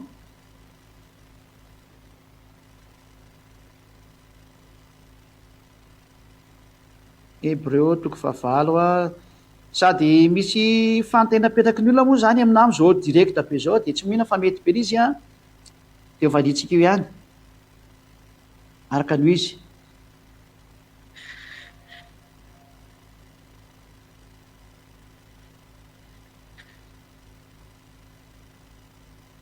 Hebreo toko 9 de manoko amin'ny andininy 7 moa zany Hebreo toko 9 de vakitsika ery amin'ny akanjo reo manaraka daholo manoko andininy 9 no vakitsika zany aloha andiny 7 aloha Hebreo toko 9 andiny 7 fa raha tsy nanantsiny zany fanekena voalohany zany de tsy mba nisy fitoerana notadiavana ho an'ny faharoa nisy tsiny zany le didy fosilana Moshe reny le zazavaiko aminareo reny le tsininy hoe tsy natanteraka na inona na mpanotany olona tena marina le izy fa ny atao amin'ny Yehosoa kosa efa meko sady ny valiny fa tsy manota entsozy atao amin'ny Yehosoa de aloha de efa meko anao zay lesona amin'ny manaraka zay any mety any amin'ny fahefatra na fahadimy any zay fa manome tsiny olo izy ka manao hoe indro avy ny andro iavazy anao fanekena vaovao amin'ny tanànak'Eseritsy iny tanànak Joda nefa tsy araka ny fanekena ataoko tamin'ny razany tamin'ny andro tanako azy mitondra azy tany voaka avy tany Egypta fa izy ireny tsy nitoetra tamin'ny fanekeko ary za kosa de tsy nitandrina azy ho iava andiny 10 fa izao ny fanekena ataoko tamin'ny tanànak'Israely efa afaka zany andro zany ho iava de ataoko an-tsainy lalako sady oska ataoko am-poly ary zao andriamany ary izy oriko zay ary samy tsy ampianatra ny namany sy ny ralany avy izy ka anao hoe malalana Andriamanitra de iava zany fa samy alala avokoa izy rehetrarehetra atreto aloha de tsy misy olona hoe mitandrina didy fo de lasa mahafantatra an'Andriamanitra hatramin'ny fony raha mahafantatra an'Andriamanitra aloha de tsy mpanao teny intsony zay ny hoe tena mahafantatra an'Andriamanitra eto nefa ny teny hoe malalana Andriamanitra ka ny olona mahalala an'Andriamanitra zany dia tsy manota intsony. Zay nizy zay mazava zany fa tsy didifolo io resahany io hatramin'ny kely indrindra ka hatramin'ny lehibe indrindra. Fa mindra fo amin'ny tsy famarihana io ary tsy hotarovaka intsony ny fahotany. Ary amin'ny anaovany hoe vaovao dia nataony fa efa ela ny voalohany, fa izay tratra ela dia fa manina zay efa tratra ela sy miantra dia fa madiva levona. Askely misy teny tiako-jerevana ato fa tsy hitako izy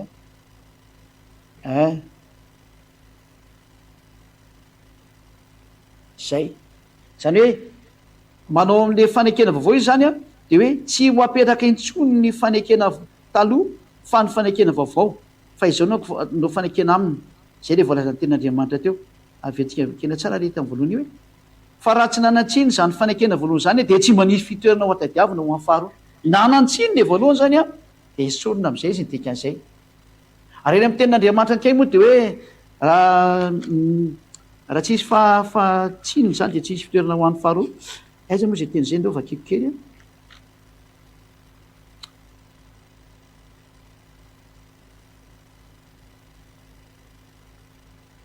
misy ny teny izay moa tsy hoe fa raha tsy nanantsiny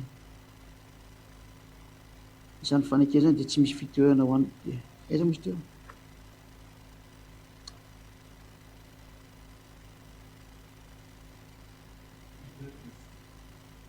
Hébreux 10:6 Zasy hoe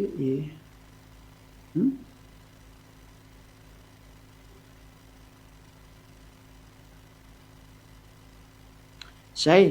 Hébreux 10:8 Hébreux 10:8 rehefa nolazainy hoe tadiovakeko eto ilay izy aleo to ato lasa oziny hoe io ve mazay mijery amin'le télé dia tsy andeha mamaky anazy ery ohatra lasa maika be tampoka ny tena mariny zay ao ataoko miadana indray. Hébreux 10:8 kahatrany amin'izay farany 14 zany angambany dahoary. Rehefa nalazainy teo hoe ny fanatitra latratra sy ny fanatitra hoany sy ny fanatitra jora sy ny fanatitra ny ota iny tao anatin'ny didifolo zany dia reny terana araka lalàna ireny no tsy ilainao ary tsy hitrakao dia ho indray izy ity ao tonga anao ny sitraponao manaisitra ny voalohany izy mba ampitoeran'ny faharoa. Zay zany hoe nesorina ny voalohany la didifolo sy làna Mose zany dia tsy azo anapina tsy azo nesorina. Rehefa nesorina zany ny fisoronana rava daholo ny didifolo sy làna Mose izy ny dikan'izay satria tsy azo sarahany reo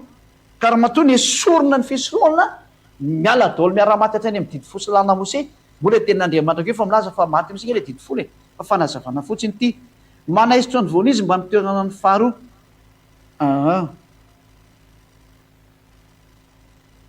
Zay misy teo teny izay mihitsy inasika hoe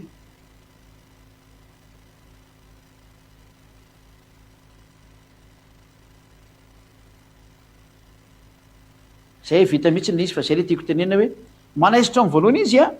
mba ampitoerany amin'ny faharoa ny andin'ny fahasivy zany izy.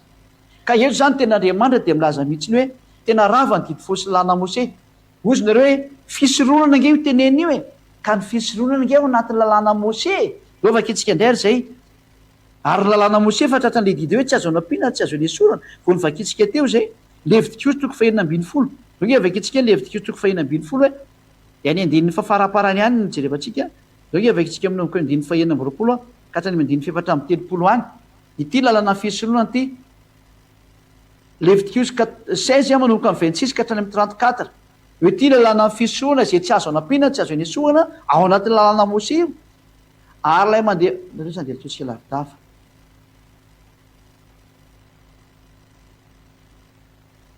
30 ny vakitsika 30 31 ka hatramin'ny 34 Levitikos 26 30 ka hatramin'ny 34 fa amin'izany andro izany anaovana fahatanavotana ho anareo hanadiovana anareo ka ho madio afaka amin'ny fahotanareo rehetra eo anatreny avay anareo 31 dia 32 ary ny mpisorona izay hosorona sy tokony ho mpisorona hisolony rainy dia anao fanavotana ary tafin'ny fitafiana rongony fotsy izy dia ny fitafiana masina dia anao fanavotana ho amin'ny fitoerana masina izy ho an'ny tranon'ilay feona sy ny alitara sy ny mpisorona ary ny olona rehetra amin'ny fiangonana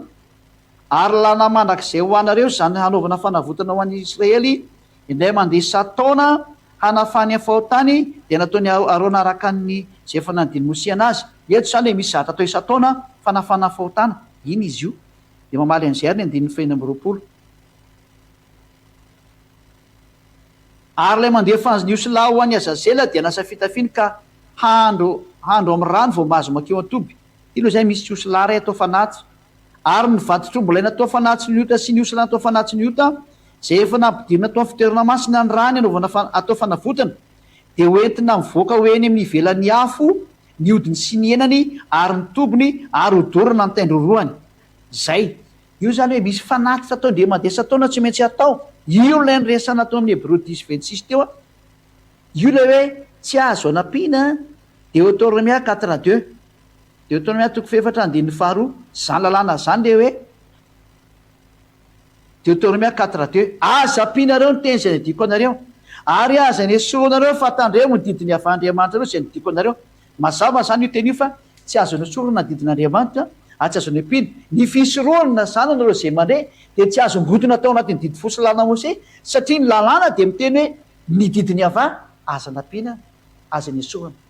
ka raha ny ala zany ny fisoroana le fanekena misy didy folo mihitsy nge zany ny rava ny dikan'izany zay le hoe manesitra ny voalohany izy le fanekena voalohany miongotra mba ampitoerany an'le faharoa le fanekena faharoa zay le hoe rava ny didy fosy lalàna Mose potika miaraka ny fisoroana fa miditra kosa ny fanekena vaovao misy ny fisoroana ny Yehosoa lasa mpisorona ny eo amin'ny Yehosoa satria olona masina izy zay ny atao amin'ny Yehosoa fanekena vaovao ary zay fanekena vaovao zao izy zay arahana amin'ny Yehosoa zao zay toriko aminareo zao rava ny didy fosy lalàna Mose ho azy tsy teo faty manjosira zay ny dikan'iny tenin'Andriamanitra iny de misy indray ny fanontaniana ahoana zany lay fitenin'ny olona fa manamafy ny didy folo natongavany Yehosoa hoe zay le Matthieu 5:18 zay am'le hoe tsy tonga ny rava fanatanteraka de iny ny dikan'izay hoe manamafy ny didy folo zay de efa nazavaiko teo fa tsy manamafy ny didy folo mihitsy le teny fa ny zavatra nisy ara nandrava didy folo ny nataony fa ny dikan'iny teny iny de tsy manamafy didy folo fa lay teny milaza azy ao amin'ny salamo sy ny lalàna ary ny mpaminany zay no mitanterahany zay ohatra lay hoe ny anaran'ny Yehosoa de nivoaka araka ny tenen'ny Mose anazy ohatra tsy misy hotapahana ny taola ho any amin'ny lalàna Mose ny misy an'izay ny eo ampaminany kosa de misy an'ry lay teny nisy ampaminany hoe zaza no teraka ao atsika ao Betlehema ny Jody no teraka eo zanak'Andriamanitra io any amin'ny boky ny Mika zany rehetra zany zany anisan'ny tenin'ny mpaminany ary izy de no ampijaina sy hovolona noho ny amin'ny fahotantsika boky nisy andray misy an'izay reny le milaza amin'ny salamo ny eo ampaminany azafady ny eo amin'ny salamo kosa de le hoe ary de nanaovany filokana ny lambako reny zany de io manaovana filokana tokoa miaramila ny lokan'le akanjony zay le hoe nanaovana filokana ny akanjo ao amin'ny boky ny salamo zay reny le hoe tsy maintsy ho tanteraka zay teny milaza ao amin'ny lalàna mpaminany ary ny salamo de matoika fa ohatsika rehetra zay nandeha fandefana marina tena mazava tsara ny fanazavana teo araka zay nataony zay ady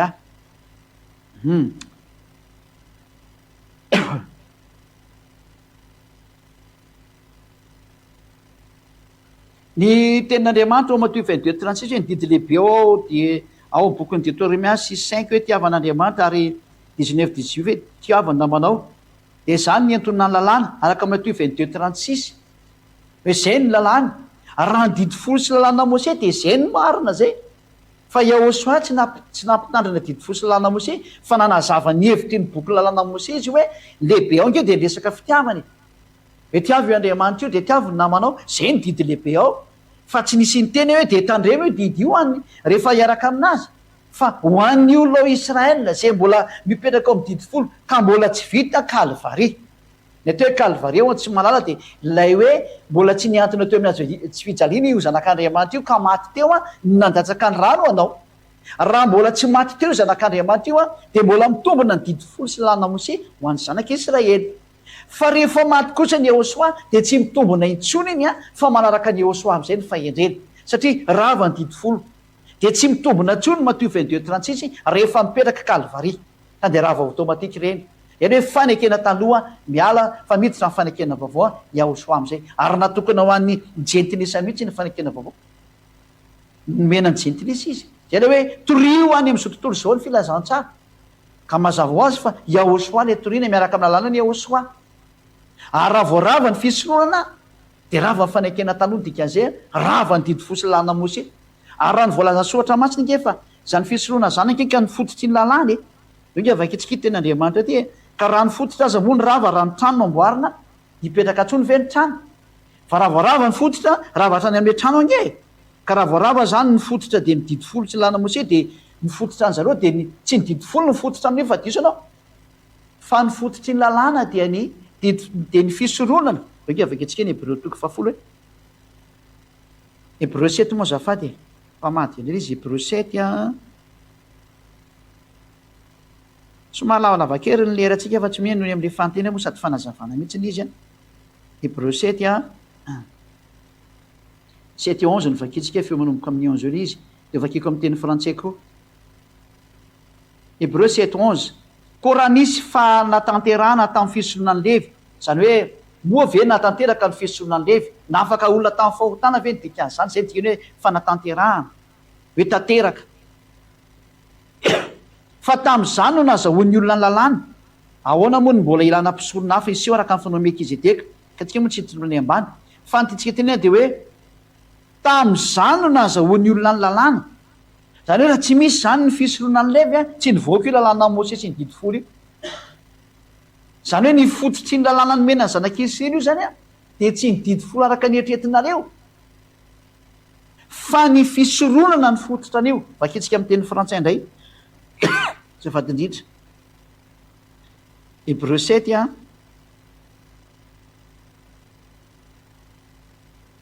Hébreu 7 fio misy teo 11 Hébreu 7 11 si donc la perfection avait été possible par le sacerdoce lévitique la perfection zany hoe ny mahatonga ny olo tanteraka tsy mahay manota intsony dikan'izay raha ny mahatonga ny fatanterahany olo izy raha vitan'ny fisorohana ny Levy satria am'le fisorohana ny Levy le misy an'le fanalana fahotana fa ny didy folo nga misy fanalana fahotana izyamilaza fa ny didy folo misy fanalana fahotana tsy misy an'izany ange ao e ny fanalana fahotana de ny fisorohana ny Levy ao le misy an'le fanaovana sorona osy sy ny omby sy ny ondry teo ino ny vakitsika eto am'le Levitikos toko fahenina ambin'ny folo ino ny fanesorana ny fahotana ka raha tsy misy iny fanesorana ny fahotana iny a inona zany ny lavana le didy folo tsisy dikany ane le didy folo e maty eo daholo ny re mianakavy fa ny manala ny fahotana de ny lalàna ny fisorohana ny Levy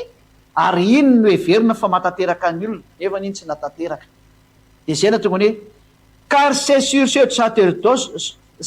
ce sacerdoce que repose la loi donnée au peuple io zany ny fondation ny lalàna rehetrarehetra jiosy zany a didy folo sy lalàna Mose rehetrarehetra de mipetraka eo amboniny lalàna ny fisorohana ka raha ongodina zany ny fisorohana mirodana ny trano raha rava ny fisorohana rava daholo ny didy folo sy lalàna Mose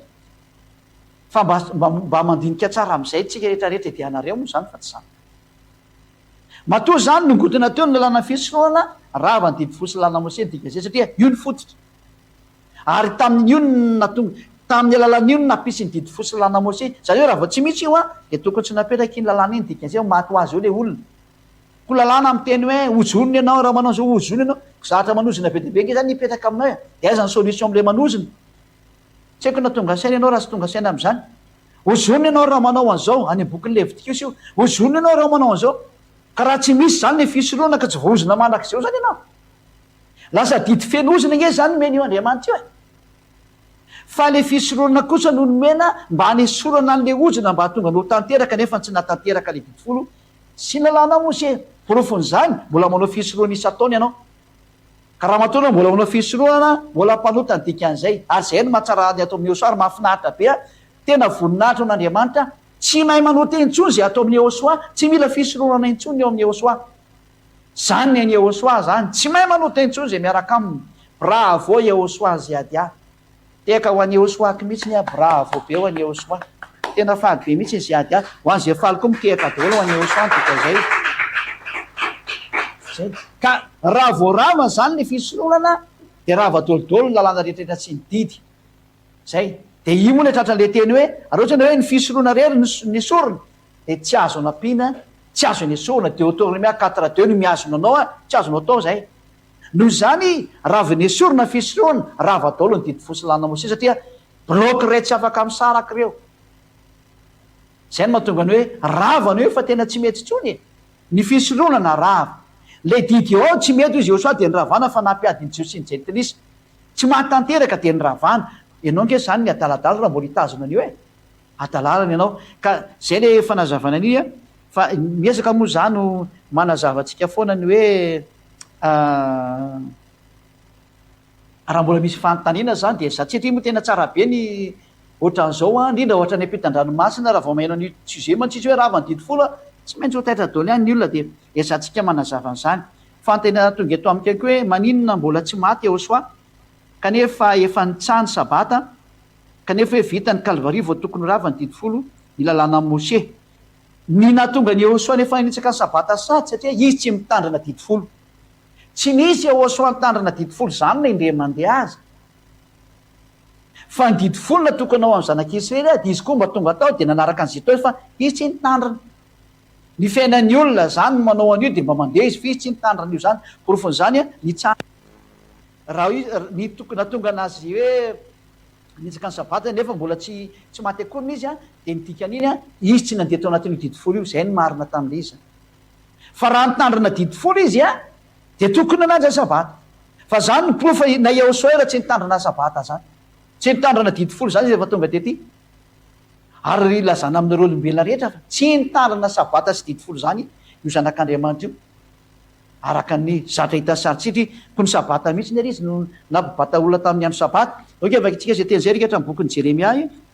Jeremia tsy azo atao nge zany e. Jeremia toko fafito ambin'ny folo a Jeremia 17-21 oke notsika ty teny ty e. Jeremia 17-21 zatra fady mihitsy nge nampanaovany Yehosoa io e. Jeremia 17-21 vakitsika etrehtra ohatsika ny tokantrano. Jeremia 17-21 21 ka hatramin'ny 22.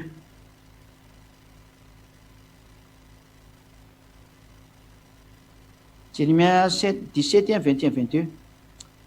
izao no lazainy ava tandremo ny fananareo ka aza mitondra entana amin'ny andro sabata nefa ny Yehosoa nampitondra entana tamin'ny andro sabata. Zay vao dia efa tsy mety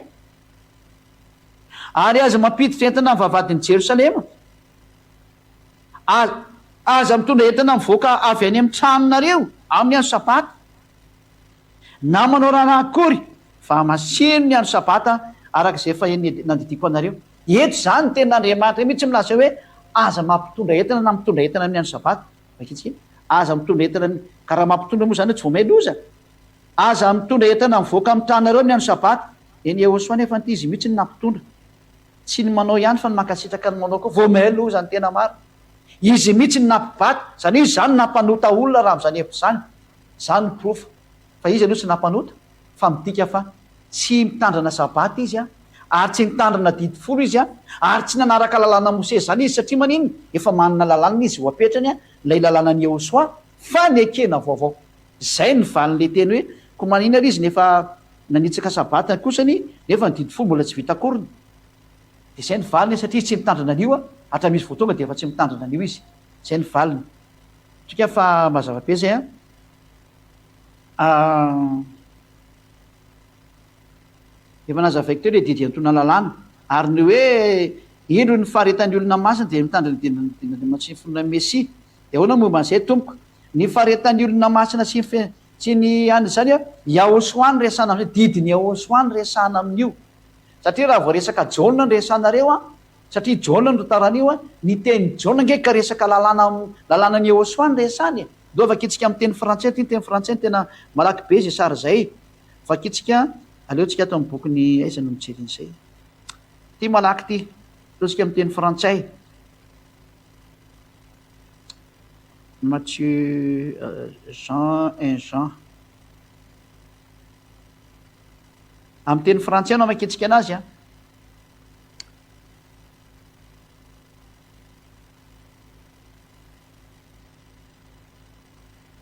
Un Jean chapitre 1 aiza moa zany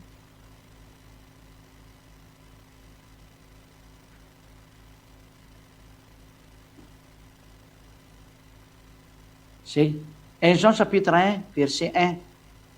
Nous vous annonçons la parole qui donne la vie et qui existe depuis toujours. Eto zany la parole a zao ny dikany io miteny gasy ary de milaza aminareo zay a ny tenin'ny fiainana la parole andresana eo zany zay efa nisy hatramin'izay ka hatramin'izay. Henonay izy, nous l'avons entendu, la parole io a, nous l'avons vu de nos yeux, hitan'ny masonay io a. Ka ity parole ty zany sady henon'ny sofiny ary henon'ny masony. Nous l'avons regardé avec attention ary de nibanjin'ny masonay mihitsiny izy. Ampidirina kely riny matekinisana fa ahoana tsy ampidirina reo izy. Ay. Somary vonona kely. Zay. Dahoary. Ao. Rehefa.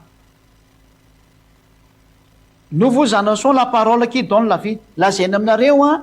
ny teny zay manome fiainana. Et qui existe depuis toujours ary zay efa nisy efa hatramin'izay. Ity teny fiainana ity zany nozarainy aminareo zay ny tenin'Andriamanitra eto zany. Inona l'izy? Zao ity teny ity la parole.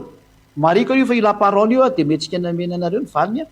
Fa tsy izako io parole io fa Yahosoa. Fafakitsika kely aloha ary bonne nouvelle selon Jean chapitre 1. Voilà la parole. Inotsika tsara ny teniny. Au commencement, la parole existait déjà. Io zany la parole. La parole était avec Dieu. Io teny io zany de avec Dieu. Le tamin'ny voalohany de ny teny de efa n'existe, efa nisy. Ny teny de tao amin'Andriamanitra. La parole était avec Dieu. Et la parole était Dieu. Ary ny teny de Andriamanitra. Au commencement, la parole était avec Dieu. Tamin'ny voalohany de io parole na io teny io de tao amin'Andriamanitra. Zay. Andininy 14 am'izay jerevantsika.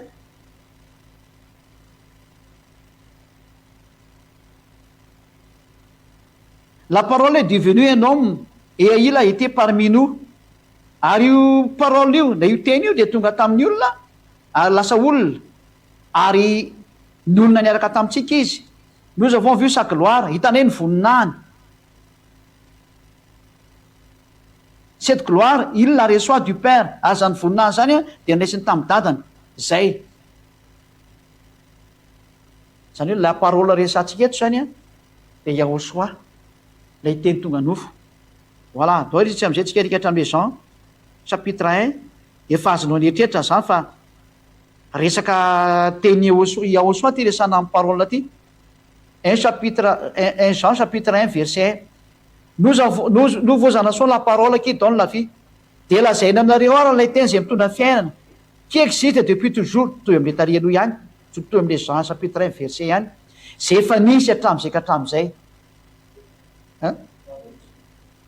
Nitsika kelinay izy ndao aloha vonotsika. Ao. Zay. Fa zay mijery moa zany ina le sary teo sarina vady Ziadia iny. Sao de misy gagy hoe izy io sarina vehivavy anaty téléphone iny. Sarina vady Ziadia iny. Zay. Nous vous annonçons la parole qui donne la vie. De ambaranay aminareo ny teny zay manome fiainana. Et qui existe depuis toujours. Ary zay nisy efa hatramin'izay ka hatramin'izay. Nous l'avons entendu. Hitanay io parole io, na io teny io. Hitanay io. Nous l'avons vu de nos yeux. Hitan'ny masonay io, ka Yahosoa miresahana io. Nous l'avons regardé avec attention. Ary de nibanjininay mihitsy izy a, miaraka amin'ny fitandremanay mihitsy raha ataontsika isotra zay zany. Nous l'avons touché de nos mains. Raisinay tamin'ny tananay io. Dika zany didifolo ve ho raisina amin'ny tanana. Hoe nifandray tanana tamin'ny didifolo zany.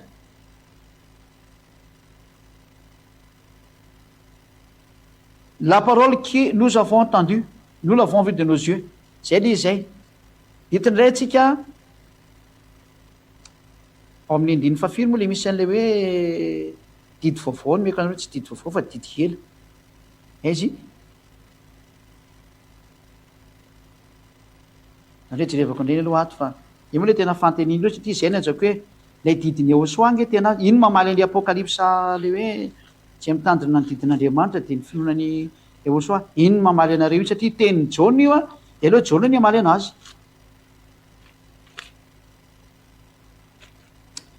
Aiza moa izy iny ndraiky izy hoe didy vaovao no meko anareo dia tsy didy vaovao no meko anareo fa didy ela.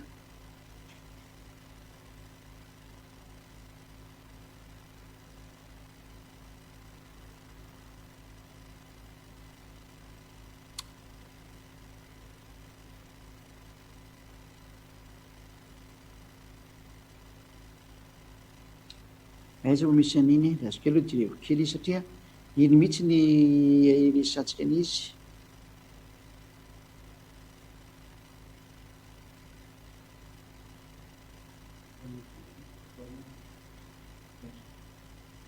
Jaona voalohany toko faharoa andiny fafito 2:7 ie io mihitsy izy 1 Jean 2:7 am'izay no vakitsika zany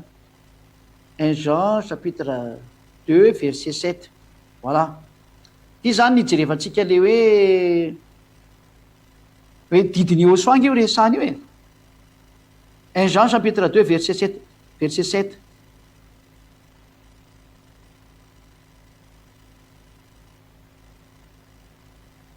ainsi très cher noho izany ianareo zay tena sarobidy aminay ce n'est pas un commandement nouveau que je vous écris tsy didy vaovao no meko anareo c'est un commandement ancien didy efa ela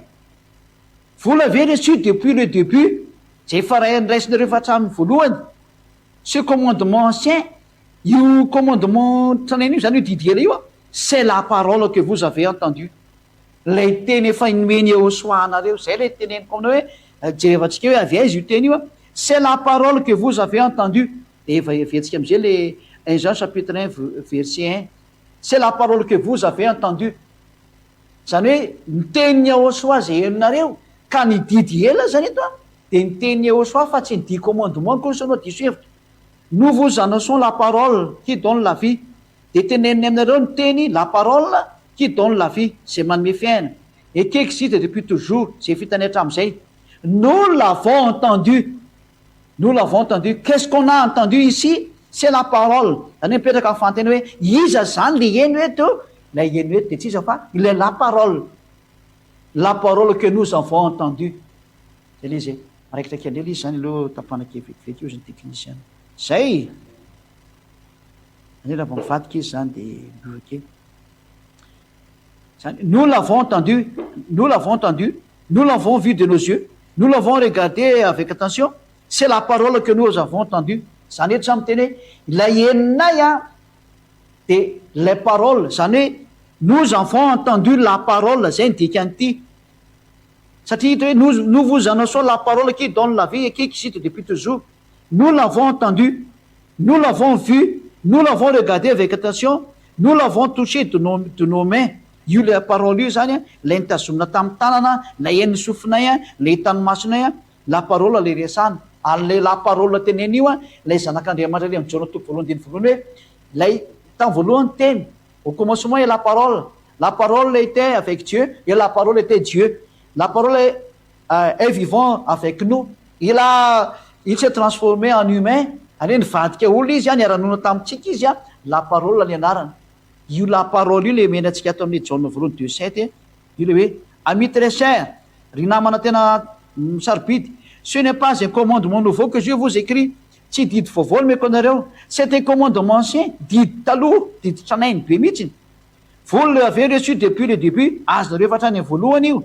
zany hoe zareo efa mifampiresaka taminareo voarainareo ce commandement ancien io didy tranainy io a c'est la parole que vous avez entendu lay teny efa azonareo tamin'ny voalohany ka inona ny teny azonareo tamin'ny voalohany a ity izy ity nous vous annonçons la parole que et nous l'avons entendu io tapako kely zay nous vous annonçons la parole qui nous donne la vie nous l'avons entendu dika zany de hoe nous avons entendu la parole c'est la parole que nous avons entendue, c'est ça l'ancien commandement, le commandement ancien. Voilà. Ho an'ny teny frantsay moa zany dia maraka be le tiako tenena fa hoe tsy le didy folo ny resana fa le didiny Yehoshua, la parole de Yehoshua, zay le didy zay. La loi ici, c'est la parole de Yehoshua. Ny didy eto dia didiny Yehoshua, c'est le commandement ancien. Raha nanaraka tsara ny teniko ireo didinareo, dia rehefa keo amin'ny teny frantsay dia mazava be fa lay parole teneny eto ny atao hoe commandement ancien. La parole de Yehoshua, c'est le commandement ancien. Zany hoe ny tenin'ny Yehoshua no lay didy taloha. Ary tsy iza koa le la parole fa le Yehoshua natao hoe la parole. La Yehoshua qui est vivant et qui vit avec nous, et il s'est transformé en humain, un homme qui a de la chair, donc c'est un être vivant comme nous. Zany hoe Yehoshua zany no niova olona alasa ny vaty olombelona dia niara-nonina tamintsika dia olombelona takatsika izy dika zay zay natao hoe la parole. Mazava be zay fa zay ny valiteny antsika rehetrarehetra zay nandray le teny. Dia zay ny dikany hoe ino ny faharetan'ny olona masina dia mitandra ny didin'Andriamanitra sy ny fonona Mesia, ny didin'Andriamanitra resana amin'izany satria bokin'ny Jaona ny resana dia ny tenin'ny Yehoshua, ny didin'ny Yehoshua, Jaona 12:49-50 sy ny Apocalypse 14:37. Korintiana voalohany 14:37, iny zany misy an'le didin'Andriamanitra hoe didin'ny Yehoshua. Zay moa zany ny teny tena somary lava tokoa, nafinaritra be nefa ny fanazavana matoa efa falidontsika etra dia miratso antsika samy teny Yehoshua. Zay ny fiafarany teny. Raha mbola misy tsy mazava dia afaka mandefa message aty aminay ihany nareo raha ao amin'ny internet dia misy soratra WhatsApp hoe responsable dia le façon ny fanontaniana fa hovaliany zay aty amin'ny fomba rehetra zay mahafaly anareo. Ny antony dia antsoina daholo ny olombelona rehetra maneran-tany anatiny ny Yehoshua amizay indrindra fa ny étranger ianareo vahiny mirasonareo tonga soa ty amin'ny Yehoshua